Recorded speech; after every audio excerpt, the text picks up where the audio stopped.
ಆತ್ಮೀಯ ಬಂಧುಗಳೇ, ಶ್ರೀಮದ್ ಭಗವದ್ಗೀತೆ ತತ್ವ ವಿವೇಚನೆ ಟೀಕಾ ಅಧ್ಯಾಯ 2 ಸಾಂಖ್ಯಯೋಗ.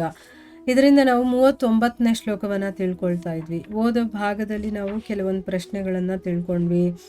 ಭಗವಂತ ಇಷ್ಟೊತ್ತು ಸಾಂಖ್ಯಯೋಗದ ಮೂಲಕ ಹೇಳಿದ್ದೀನಿ. ಈಗ ನಿನಗೆ ಕರ್ಮಯೋಗದ ಮೂಲಕ ಕೂಡ ಸಮತ್ವ ಭಾವದಲ್ಲಿ ನೀವು ಅದನ್ನು ಸ್ವೀಕಾರ ಮಾಡಬೇಕು ಅನ್ನೋದ್ರ ಬಗ್ಗೆ ನಾನು ತಿಳಿಸ್ಕೊಡ್ತೀನಿ ಅಂತ ಹೇಳಿದ್ದಾನೆ. ನೀನು ಅದನ್ನು ಸರಿಯಾಗಿ ಅರ್ಥ ಮಾಡ್ಕೋ. ಈಗ ಸಾಂಖ್ಯಯೋಗದ ಮೂಲಕ ನೀನು ಆತ್ಮ, ನಿನಗೆ ಸಾವಿಲ್ಲ, ಅದನ್ನು ಏನೂ ಮಾಡೋಕ್ಕಾಗಲ್ಲ, ಎಲ್ಲವೂ ಒಂದೇ ಇರುವಂಥದ್ದು. ಆದರೆ ನಾವು ಭ್ರಮೆಗೆ ಒಳಗಾಗಿರೋದ್ರಿಂದ ಬೇರೆ ಬೇರೆ ಅಂತ ನಮಗೆ ಅನ್ನಿಸ್ತಾ ಇದೆ ಅಷ್ಟೇ. ಆತ್ಮ ಅಚಿಂತ್ಯವಾಗಿರುವಂಥದ್ದು, ಅಛೇದ್ಯವಾಗಿರುವಂಥದ್ದು, ಅಕ್ಲೇದ್ಯವಾಗಿರುವಂಥದ್ದು, ಅಶ್ಲೇಷ್ಯವಾಗಿರುವಂಥದ್ದು. ಅದನ್ನು ಕತ್ತರಿಸೋದಕ್ಕೆ, ಸುಡೋದಕ್ಕೆ ಯಾವುದರಿಂದನೂ ಸಾಧ್ಯ ಇಲ್ಲ. ಅದು ನಿತ್ಯವಾಗಿರುವಂಥದ್ದು, ಸನಾತನವಾಗಿರುವಂಥದ್ದು. ಆ ರೀತಿ ಯೋಚನೆ ಮಾಡಿದಾಗಲೂ ಕೂಡ ಆತ್ಮವನ್ನು ಏನು ಮಾಡೋಕ್ಕಾಗಲ್ಲ. ಅದಕ್ಕೆ ನೀನು ಶೋಕ ಪಡುವಂಥ ನೆಸೆಸಿಟಿ ಇಲ್ಲ. ಆದರೆ ನೀನು ಅದನ್ನು ಹುಟ್ಟು ಸಾವು ಇರೋನು ಅಂತ ತಿಳ್ಕೊಂಡ್ರು ಕೂಡ, ಈಗ ನೀನು ಹುಟ್ಟು ಸಾವನ್ನು ನೀನೇನಾದರೂ ಚೇಂಜ್ ಮಾಡೋಕ್ಕಾಗತ್ತಾ? ಅಥವಾ ನೀನು ಹುಟ್ಟಿದ ಮೇಲೆ ಸಾಯದೇ ಇರೋ ಥರ ಏನಾದರೂ ಮಾಡೋಕ್ಕಾಗತ್ತಾ? ಇಲ್ಲ. ಯಾಕೆಂದರೆ ಅದು ರೂಲ್ಸ್ ಇರೋದೇ ಹಾಗೆ. ಹುಟ್ಟಿದ ಮೇಲೆ ಸಾಯಬೇಕು, ಸತ್ತ ಮೇಲೆ ಹುಟ್ಟಬೇಕು. ಸೊ ಇದರಲ್ಲಿ ನಿನ್ನ ಹಸ್ತಕ್ಷೇಪ ಏನೂ ಆಗಲ್ಲ ಅಂತಂದಮೇಲೆ ನೀನು ಯಾಕೆ ಶೋಕ ಪಡ್ತೀಯಾ? ಸತ್ತ ಮೇಲೆ ಹುಡ್ತಾರೆ, ಹುಟ್ಟಿದ ಮೇಲೆ ಸಾಯ್ತಾರೆ. ನೀನು ನಿನ್ನ ಕರ್ತವ್ಯ ಅಂತ ತಿಳ್ಕೊಂಡು, ನಿನ್ನ ಕ್ಷತ್ರಿಯ ಅಲ್ವಾ, ನಿನ್ನ ವರ್ಣಕ್ಕೆ, ನಿನ್ನ ಆಶ್ರಮಕ್ಕೆ ಅನುಗುಣವಾಗಿ ನೀನು ಅದನ್ನು ನನ್ನ ಕರ್ತವ್ಯ ಅಂತ ತಿಳ್ಕೊಂಡು ನೀನು ಮಾಡಿದಾಗ ನಿನಗೆ ಯಾವುದೇ ಫಲಗಳು ಬರೋದಿಲ್ಲ. ಅಂತಂದರೆ ಈಗ ನಮಗೆ ಅಂತ ಬಂದಿರುವಂತಹ ಒಂದು ಕರ್ತವ್ಯ ಏನಿರುತ್ತೋ ಅದರ ಫಲದಿಂದ ನಮಗೆ ಕರ್ಮಬಂಧನಗಳು ಉಂಟಾಗುತ್ತೆ. ನಾವೇನಾದರೂ ಕರ್ಮವನ್ನು ಮಾಡಿದಾಗ ಅದರಿಂದ ಅಲಿಪ್ತವಾಗಿರ್ಬೇಕು ನಾವು. ಅಂದರೆ ಅದರಿಂದ ಬಂಧನಕ್ಕೆ ಒಳಗಾಗಬಾರ್ದು. ಆ ರೀತಿ ನಾವು ಯೋಜನೆ ಮಾಡಿಕೊಂಡು ನಾವು ಆ ಕೆಲಸಗಳನ್ನು ಮಾಡಬೇಕು ಅಂತ ಹೇಳಿದ್ದಾನೆ. ಬಂಧನಕ್ಕೆ ಕಾರಣವಾಗದೇ ಇರೋ ಹಾಗೆ ನಾವು ಯುಕ್ತಿಯಿಂದ ಮಾಡಬೇಕು ಅನ್ನೋದನ್ನು ತಿಳಿಸೋದಕ್ಕೋಸ್ಕರ ಹೇಗೆ ಮಾಡೋದು ಅಂದರೆ ಸಮಭಾವ.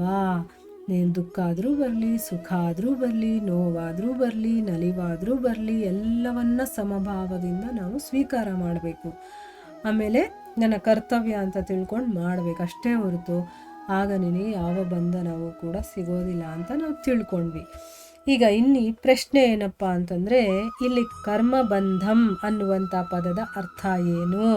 ಮತ್ತು ಮೇಲೆ ತಿಳಿಸಿದ ಸಮಬುದ್ಧಿಯಿಂದ ಅದರ ನಾಶ ಮಾಡಿ ಬಿಡುವುದೆಂದರೇನು? ಇಲ್ಲಿ ಕರ್ಮಬಂಧ ಅಂತಂದರೆ ಏನು? ಮತ್ತು ಮೇಲೆ ತಿಳಿಸಿದ ಸಮಬುದ್ಧಿಯಿಂದ ಅದನ್ನು ನಾಶ ಮಾಡಿಬಿಡಬೇಕು ಅಂತ ಹೇಳಿದಾರಲ್ಲ, ಅದರ ಅರ್ಥ ಏನು ಅಂತ ಹೇಳಿದ್ದಾರೆ. ಈಗ ನೋಡಿ, ನಮಗಿದೆಲ್ಲ ಚೆನ್ನಾಗಿ ಅರ್ಥ ಆಗಬೇಕು. ಆವಾಗಲೇ ನಮಗೆ ಭಗವದ್ಗೀತೆ ಅನ್ನೋದು ಚೆನ್ನಾಗಿ ಅರ್ಥ ಆಗೋದು. ಕರ್ಮಬಂಧ ಅಂತಂದರೆ ಏನು? ಈಗ ಉತ್ತರ ಏನು ಹೇಳ್ತಾ ಇದ್ದಾರೆ, ಜನ್ಮ ಜನ್ಮಾಂತರಗಳಲ್ಲಿ ಮಾಡಿದಂತಹ, ಈಗ ನಾವು ಧರ್ಮಗ್ರಂಥಗಳನ್ನು ಓದಿದಾಗ ನಮಗೆ ಗೊತ್ತಾಗುತ್ತೆ. ಯಾಕಂದರೆ ನಮಗಂತೂ ಈಗ ನೆನಪಿರೋದಿಲ್ಲ. ಜನ್ಮದಲ್ಲಿ ನಾನು ಇದನ್ನ, ಮುಂದೆ ನಾನು ಇರ್ತೀನ, ನಮಗೇನೂ ಗೊತ್ತಿಲ್ಲ. ಈಗ ಮಾತ್ರ ನಾವು ಇದೀವಿ, ಅಷ್ಟು ಮಾತ್ರ ಗೊತ್ತಿರೋದು. ಆದರೆ ಧರ್ಮಗ್ರಂಥಗಳ ಮೂಲಕ ನಾವು ತಿಳ್ಕೊಂಡಿದ್ದೀವಿ ನಮಗೆ ಜನ್ಮ ಇದೆ ಅನ್ನೋದು.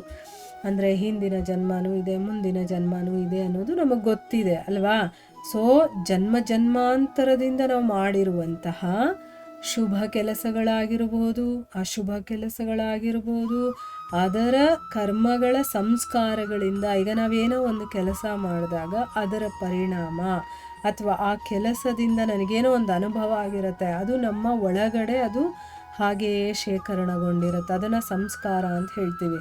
ನಾವೀಗೇನೋ ಒಂದು ಒಳ್ಳೆಯ ಕೆಲಸ ಮಾಡಿದಾಗ ಅದರದ್ದು ಒಂದು ರಿಸಲ್ಟ್ ಬಿಟ್ಟಿರುತ್ತೆ ಒಳಗಡೆ ಅಲ್ವಾ? ಅದರ ಒಂದು ಎಫೆಕ್ಟ್ ಅದರಲ್ಲಿ ಆಗಿರುತ್ತಲ್ಲ, ಅದು ನಮ್ಗೆ ಹಾಗೇ ಇರುತ್ತೆ. ಅದನ್ನು ಸಂಸ್ಕಾರ ಅಂತ ಹೇಳೋದು. ಅದರಿಂದ ಈ ಜೀವ ಅನ್ನೋನು ಬಂಧಿಸಲ್ಪಟ್ಟಿದ್ದಾನೆ. ಈಗ ನಾವು ಈ ದೇಹವನ್ನು ಬಿಟ್ಟು ಇನ್ನೊಂದು ದೇಹಕ್ಕೆ ಹೋಗ್ತೀವಲ್ಲ, ನಾವು ಸತ್ತ ಮೇಲೆ ಇನ್ನೊಂದು ದೇಹ ನಮಗೆ ಸಿಗುತ್ತೆ ಅಂತ ಹೇಳ್ತೀವಲ್ವಾ? ಹೇಗೆ ಅಂತಂದರೆ, ಈ ದೇಹದಲ್ಲಿ ಏನೋ ಒಂದು ಆಸೆ ಆಕಾಂಕ್ಷೆಗಳನ್ನು ಇಟ್ಕೊಂಡಿರ್ತೀವಿ, ಅಥವಾ ನಾವು ಮಾಡೋ ಕೆಲಸ ಬಂಧನಕ್ಕೆ ಒಳಗಾಗುವಂಥ ಕೆಲಸಗಳನ್ನು ಮಾಡಿರ್ತೀವಿ. ಅದರಿಂದ ಏನಾಗುತ್ತೆ, ಇನ್ನೊಂದು ಜನ್ಮ ನಮಗಿದೆ. ಆ ಜನ್ಮದಲ್ಲಿ ನಮಗೆ ಆ ಒಂದು ಸಂಸ್ಕಾರಗಳಿಗೆ ಏನೇನು ಬಿಟ್ಟಿರ್ತೀವೋ ಅದೆಲ್ಲ ನಮ್ಮ ಜೊತೆ ಬರುತ್ತೆ, ಮತ್ತು ಅಲ್ಲಿ ಆ ಜೀವನವನ್ನು ನಡೆಸ್ತೀವಿ. ಈ ರೀತಿ ಮನುಷ್ಯ ಶರೀರದಲ್ಲಿ ಮತ್ತೆ ಮತ್ತೆ ನಾವು ಬರ್ತಾ ಇರ್ತೀವಿ, ಹೋಗ್ತಾ ಇರ್ತೀವಿ, ಬರ್ತಾ ಇರ್ತೀವಿ, ಹೋಗ್ತಾ ಇರ್ತೀವಿ. ಬಂದಾಗ ಅಲ್ಲಿ ಅಹಂತೆ, ನಾನು, ನಂದು ಅನ್ನೋದು, ಮತ್ತು ಮಮತೆ, ನನ್ನವರು, ನನ್ನ ಮಕ್ಕಳು, ನನ್ನ ಮನೆ, ಈ ರೀತಿ ಮತ್ತು ಆಸಕ್ತಿ ಇರುತ್ತೆ ನಮಗೆ, ನಂದು ನಂದು ಅನ್ನೋದು, ಮತ್ತು ಕಾಮನೆಗಳು ಕೂಡ ಇರುತ್ತೆ. ಇದರಿಂದ ಏನಾಗುತ್ತೆ, ನಾವು ಹೊಸ ಹೊಸ ಕರ್ಮಗಳನ್ನು ಮಾಡಿ ಮತ್ತಷ್ಟು ನಾವು ಸಿಕ್ಕಾಕೊಳ್ತಾ ಹೋಗ್ತೀವಿ ಅಲ್ವಾ. ಈಗ ಒಂದಾದ್ಮೇಲೆ ಇನ್ನೊಂದಾದ್ಮೇಲೆ ಇನ್ನೊಂದು, ಈ ಎಷ್ಟೇ ಜನ್ಮಗಳನ್ನು ನಾವು ಸುತ್ತುತ್ತಾ ಇದ್ರೂ ನಮಗೆ ಆ ಆಸಕ್ತಿ ಇರೋದ್ರಿಂದ, ಆ ಮಮತೆ, ಆ ಕಾಮನೆಗಳು, ಆ ಅಹಂಕಾರ ಇದೆಲ್ಲ ಇರೋದ್ರಿಂದ ನಾವು ಹೊಸ ಹೊಸ ಕೆಲಸಗಳನ್ನು ಮಾಡ್ತೀವಿ. ಅದರಿಂದ ಮತ್ತಷ್ಟು ನಮಗೆ ಆ ಬಂಧನ ಅನ್ನೋದು ಸಿಗ್ತಾ ಹೋಗುತ್ತೆ. ಅದಕ್ಕೋಸ್ಕರನೇ ಇಲ್ಲಿ ಆ ಜೀವಾತ್ಮ ಅನ್ನೋನು ಪದೇ ಪದೇ ಬೇರೆ ಬೇರೆ ರೀತಿಯ ಯೋನಿಗಳಲ್ಲಿ ಜನನ ಮರಣ ರೂಪಿ ಸಂಸಾರ ಚಕ್ರದಲ್ಲಿ ತಿರುಗಿಸೋದಕ್ಕೆ ಕಾರಣೀಭೂತವಾದಂತಹ ಜನ್ಮಾಂತರಗಳಲ್ಲಿ ಮಾಡಲ್ಪಟ್ಟಂತಹ ಶುಭ ಅಶುಭ ಕರ್ಮಗಳ ಸಂಚಿತ ಸಂಸ್ಕಾರ ಅಂತಂದರೆ, ಬೇಕಾದಷ್ಟು ಜನ್ಮಗಳನ್ನು ನಾವು ಸುತ್ತಿರ್ತೀವಲ್ವಾ, ಅದರಲ್ಲಿ ಕೆಟ್ಟದ್ದು ಮಾಡಿರ್ತೀವಿ, ಒಳ್ಳೆಯದು ಮಾಡಿರ್ತೀವಿ, ಅದೆಲ್ಲವೂ ಕೂಡ ಸಂಚಿತವಾಗಿರುತ್ತೆ ನಮ್ಮ ಒಳಗಡೆ. ಅದರ ಒಂದು ಎಫೆಕ್ಟ್ ಬಿಟ್ಟಿರುತ್ತದು, ಅದರದ್ದು ಒಂದು ಸಂಚಿತ ಸಂಸ್ಕಾರ ಅಲ್ಲಿ ಇರುತ್ತೆ, ಒಂದು ರಾಶಿಗಳ ಥರ ಅಲ್ಲಿ ಇರುತ್ತೆ. ಅದನ್ನು ಹೇಳೋದಕ್ಕೋಸ್ಕರ ಆ ಸಂಚಿತ ಸಂಸ್ಕಾರ ಸಮುದಾಯದ ವಾಚಕವಾಗಿ ಅದನ್ನು ಹೇಳೋದಕ್ಕೋಸ್ಕರ ಕರ್ಮಬಂಧಂ ಅನ್ನುವಂತಹ ಪದವನ್ನು ಉಪಯೋಗ ಮಾಡಿದ್ದಾರೆ. ಕರ್ಮಯೋಗದ ವಿಧಿಯಿಂದ ಸಮಸ್ತ ಕರ್ಮಗಳಲ್ಲಿ ಮಮತೆ, ಆಸಕ್ತಿ ಮತ್ತು ಫಲಾಪೇಕ್ಷೆಯ ತ್ಯಾಗವನ್ನು ಮಾಡಿ, ಮತ್ತು ಸಿದ್ಧಿ ಅಸಿದ್ಧಿಗಳಲ್ಲಿ ಸಮನಾಗಿ. ಅಂದರೆ ಈಗ ನೋಡಿ, ಕರ್ಮಯೋಗವನ್ನು ಯಾಕೆ ಹೇಳ್ಕೊಡ್ತೀನಿ, ಯಾಕೆ ಅದ್ರ ಬಗ್ಗೆ ಹೇಳ್ತೀನಿ ಅಂತ ಭಗವಂತ ಹೇಳ್ತಾನೆ ಅಂತಂದರೆ, ಯಾವುದೇ ಕರ್ಮಯೋಗದ ವಿಧಿಯಿಂದ ಏನು ಮಾಡ್ಬೋದು, ನಾವು ಮಾಡುವಂಥ ಸಮಸ್ತ ಕರ್ಮಗಳಲ್ಲಿ ನಮ್ಮ ಮಮತೆ ಆಗಿರ್ಬೋದು, ಆಸಕ್ತಿ ಆಗಿರ್ಬೋದು, ಫಲಾಪೇಕ್ಷೆ ಆಗಿರ್ಬೋದು, ಇದನ್ನೆಲ್ಲ ನಾವು ತ್ಯಾಗ ಮಾಡಬೇಕು ಆಯಿತಾ. ಮಮತೆ ಇಟ್ಕೋಬಾರ್ದು, ಅದರಲ್ಲಿ ಆಸಕ್ತಿಯನ್ನು ಇಟ್ಕೋಬಾರ್ದು, ಮತ್ತು ನಾವೇನೋ ಒಂದು ಕೆಲಸ ಮಾಡಿದಾಗ ಅದರಿಂದ ಒಂದು ಅಪೇಕ್ಷೆಯನ್ನು ಇಟ್ಕೋಬಾರ್ದು, ಫಲಾಪೇಕ್ಷೆಯನ್ನು. ಅದನ್ನೆಲ್ಲ ತ್ಯಾಗ ಮಾಡಿ ಸಿದ್ಧಿ ಮತ್ತು ಅಸಿದ್ಧಿಗಳನ್ನು ಸಮನಾಗಿ, ಅಂತಂದರೆ ಏನು, ರಾಗದ್ವೇಷ ಆಗಿರಬಹುದು, ಹರ್ಷ ಶೋಕಗಳಾಗಿರಬಹುದು, ಎಲ್ಲ ರೀತಿಯ ವಿಕಾರಗಳಿಂದ ರಹಿತನಾದಾಗ ಈ ಒಂದು ಜನ್ಮ ಮತ್ತು ಜನ್ಮಾಂತರದಲ್ಲಿ ನಾವು ಏನೇನೆಲ್ಲ ಮಾಡಿದ್ದೀವೋ ಆಲ್ರೆಡಿ, ಮತ್ತು ವರ್ತಮಾನದಲ್ಲಿ ಏನೇನು ಮಾಡ್ತೀವೋ ಸಮಸ್ತ ಕರ್ಮಗಳಲ್ಲಿ ಫಲವನ್ನು ಉಂಟು ಮಾಡುವಂಥ ಶಕ್ತಿಯನ್ನು ಇದು ನಷ್ಟ ಮಾಡುತ್ತೆ. ಆ ಕರ್ಮಗಳನ್ನು ಹುರಿದ ಬೀಜದಂತೆ ಅದು ಮಾಡಿಬಿಡುತ್ತೆ.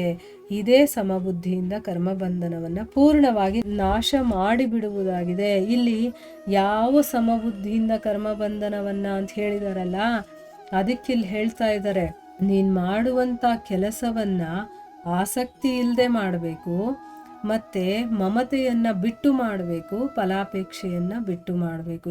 ಇಷ್ಟು ಮಾಡಿದಾಗ ನೀನು ಎಷ್ಟೋ ಜನ್ಮಗಳಿಂದ ಮಾಡ್ಕೊಂಬಂದಿರ್ತೀಯಲ್ಲ ಕರ್ಮಗಳನ್ನು, ಅದು ಮತ್ತು ಮುಂದೆ ಮಾಡುವಂಥ ಕರ್ಮ ಎಲ್ಲದರಿಂದನೂ ಕೂಡ ನಿನಗೆ ಅದರಿಂದ ಫಲ ಬರುತ್ತಲ್ಲ, ಏನೋ ಒಂದು ಅದರಿಂದ ಬಂದೇ ಬರುತ್ತೆ ನಮಗೆ. ಮತ್ತೆ ಹುಟ್ಟೋದು ಸಾಯೋದು ಆಗೋದಕ್ಕೋಸ್ಕರ ಅದಕ್ಕೆ ಫಲ ಅನ್ನೋದೇ ಇಲ್ಲದೆ ಇರೋಂಗೆ ಮಾಡಿಬಿಡ್ತಾನೆ.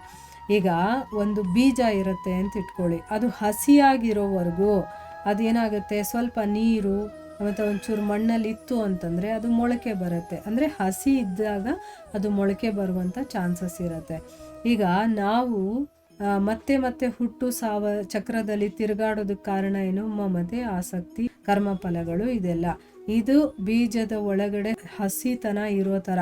ನಾವು ಅದಕ್ಕೆ ಸ್ವಲ್ಪ ಮಣ್ಣು ಮತ್ತು ನೀರು ಹಾಕ್ಬಿಟ್ವಿ ಅಂತಂದರೆ ಮೊಳಕೆ ಬರೋದು ಗ್ಯಾರಂಟಿ. ಮಣ್ಣಿಲ್ಲ ಅಂದರೂ ಬರೀ ನೀರಲ್ಲಿದ್ದರೂ ಮೊಳಕೆ ಬಂದ್ಬಿಡುತ್ತೆ. ಅಂದರೆ ಆಸಕ್ತಿಗಳು ಆ ರೀತಿ ಇದ್ದಾಗ ನಾವು ಮತ್ತೆ ಹುಟ್ಟು ಸಾವು ಅನ್ನುವಂಥ ಚಕ್ರದಲ್ಲಿ ಬರಬೇಕಾಗುತ್ತೆ ಅಂತ ಅರ್ಥ. ಆದರೆ ಯಾವಾಗ ನಾವು ಅದನ್ನು ಬಿಟ್ಬಿಡ್ತೀವೋ, ಅದನ್ನು ಬಿಟ್ಟು ಕೆಲಸಗಳನ್ನು ಮಾಡ್ತೀವೋ, ಆಗ ಅದು ಹುರಿದ ಬೀಜ ಅಂತ. ಹುರಿದಿರೋ ಬೀಜದಲ್ಲಿ ಮೊಳಕೆ ಯಾವತ್ತೂ ಬರೋದಕ್ಕೆ ಸಾಧ್ಯ ಇಲ್ಲ. ಅದರ ಅದರದ್ದು ಒಂದು ಕ್ವಾಲಿಟಿ ಕಳ್ಕೊಂಬಿಡುತ್ತಲ್ವಾ. ಅದೇ ರೀತಿ ನಾವು ಯಾವಾಗ ಆಸಕ್ತಿಯನ್ನು, ಮಮತೆಯನ್ನು, ಕರ್ಮಫಲವನ್ನು ಬಿಟ್ಟು ಕರ್ಮಗಳನ್ನು ಮಾಡ್ತೀವೋ ನಾವು ಹುರಿದಿರೋ ಬೀಜ ಆಗಿಬಿಡ್ತೀವಿ. ಅಂದರೆ ನಮ್ಮ ಒಳಗಡೆಯಿಂದ ಮತ್ತೆ ಈ ಆಸಕ್ತಿಗಳು ಅದು ಇದು ಮತ್ತು ನಾವು ಆ ಒಂದು ಜನನ ಮರಣದ ಚಕ್ರದಲ್ಲಿ ಸುತ್ತಾಡೋದಿದೆಯಲ್ಲ, ಹುಟ್ಟು ಸಾವು ಚಕ್ರದಲ್ಲಿ, ಅದು ನಮಗೆ ಇರೋದಿಲ್ಲ ಅನ್ನೋದು ಇದರ ಅರ್ಥ. ಹುರಿದಿರೋ ಬೀಜ ಅಂತಂದರೆ ಅದು ಮತ್ತೆ ಮೊಳಕೆ ಹೊಡೆಯಲ್ಲ ಅಂತ ಅರ್ಥ. ಇದೇ ಸಮಬುದ್ಧಿಯಿಂದ ಆ ಕರ್ಮಬಂಧನವನ್ನು ಪೂರ್ಣವಾಗಿ ನಾಶ ಮಾಡಿಬಿಡುತ್ತಿದ್ದು ಅನ್ನೋದನ್ನು ಈ ಒಂದು ಶ್ಲೋಕದಲ್ಲಿ ಹೇಳಿದ್ದಾರೆ. ಇಲ್ಲಿಗೆ ನಾವು ನಿಲ್ಲಿಸೋಣ. ಹರೇ ಕೃಷ್ಣ.